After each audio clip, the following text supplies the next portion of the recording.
November 2ஆம் தேதி ஞாயிற்றுக்கிழமை தெளிவான வானிலை அறிக்கை. அடுத்தடுத்த நாட்களில் புயல் எப்படி இருக்க போகுது, மழை எப்படி இருக்க போகுது, கனமழை இருக்குமா எப்படி என்பதை இந்த வீடியோவில் தெளிவாக பார்க்கலாம்.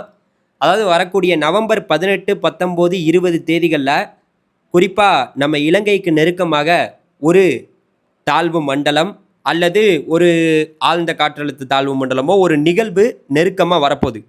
எப்போ? நவம்பர் 18, 19, 20 தேதிகளில் வரப்போகுது. இதன் காரணமாக நம்ம தமிழ்நாட்டில் அதாவது நவம்பர் 18, 19, 20 தேதிகளில் மழையுடைய தீவிரம், வடகிழக்கு பருவமழையுடைய தீவிரம் அதிகரிப்பதற்கான வாய்ப்புகள் இருக்குது. அது மட்டும் இல்லாமல் நவம்பர் 4, 5 தேதிகள், குறிப்பாக 4ஆம் தேதியும் 5ஆம் தேதியும், நவம்பர் 4ஆம் தேதி 5ஆம் தேதி நம்மளுடைய ஒட்டுமொத்த கடலோர மாவட்டங்கள்லேயும் ஒரு மிதமான மழைக்கு வாய்ப்பு இருக்குது. நவம்பர் 4, 5, 6 தேதின்னு கூட வச்சுக்கலாம். நவம்பர் 4, 5, 6, 7 இந்த தேதியில் இருக்குது. குறிப்பாக பெரிய மழை இருக்காது. ஆனால் பெரிய மழை பொழிவுங்கிறது நவம்பர் 18, 19, 20 தேதிகளில் இருக்கும். காரணம் என்னென்னா அப்போ தான் நமக்கு ஒரு தீவிரமான நிகழ்வு இலங்கைக்கு நெருக்கமாக வரப்போகுது. வடகிழக்கு பருவமழை தொடங்கியிலிருந்து ஒரே ஒரு தீவிர புயல் வந்திருக்கு, மொந்தா புயல். அதுக்கப்புறம் எந்த நிகழ்வும் வரல. அதனால தான் இப்போ வெயில் கொளுத்துன்னு கொளுத்திக்கிட்டு இருக்கு.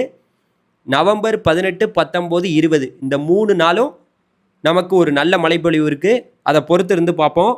வடகிழக்கு பருவமழை அதாவது இன்றைக்கி நவம்பர் 2ஆம் தேதி, அக்டோபர் 1ஆம் தேதியிலேருந்து இன்னைக்கு வரைக்கும் பெய்ய வேண்டிய மழைப்பொழிவு 18 சென்டிமீட்டர், அதாவது 19 சென்டிமீட்டர். ஆனால் பெய்திருக்கு 23 சென்டிமீட்டர். இது இயல்பை விட 26% அதிகம். கடந்த 24 மணி நேரத்தில் நாகப்பட்டினம் மாவட்டம் திருக்கோலையில் அங்கே பார்த்திங்கன்னா 4.2 மில்லிமீட்டர் மழை பதிவாயிருக்கு. அதாவது வடகிழக்கு பருவமழை கொஞ்சம் கூடுதலாக தான் பதிவாயிருக்கு. இருந்தாலும் கூட மாவட்ட வாரியாக பார்க்கும்போது பல மாவட்டங்களில் மழை என்பது குறைந்து காணப்படுது. குறிப்பாக பார்த்திங்கன்னா செங்கல்பட்டு மாவட்டத்தில் -10% மழை குறைவாக பதிவாயிருக்கு. அதே போல் திண்டுக்கல் மாவட்டத்தில் -16% மழை குறைவாக பதிவாயிருக்கு. அதே போல் நாகப்பட்டினம் மாவட்டத்தில் -15% மழை குறைவாக பதிவாயிருக்கு. பெரம்பலூர் மாவட்டத்தில் -16% மழை குறைவாக பதிவாயிருக்கு. சேலம் மாவட்டத்தில் -13% மழை குறைவாக பதிவாயிருக்கு. அதே போல் திருப்பூர் மாவட்டத்தில் -14% மழை குறைவாக பதிவாயிருக்கு. இந்த மாவட்டத்திலலாம் மழை என்பது இயல்பை விட மிக மிக குறைவாக பதிவாயிருக்குங்கிற ஒரு செய்தியை சொல்லிக்கிறேன்.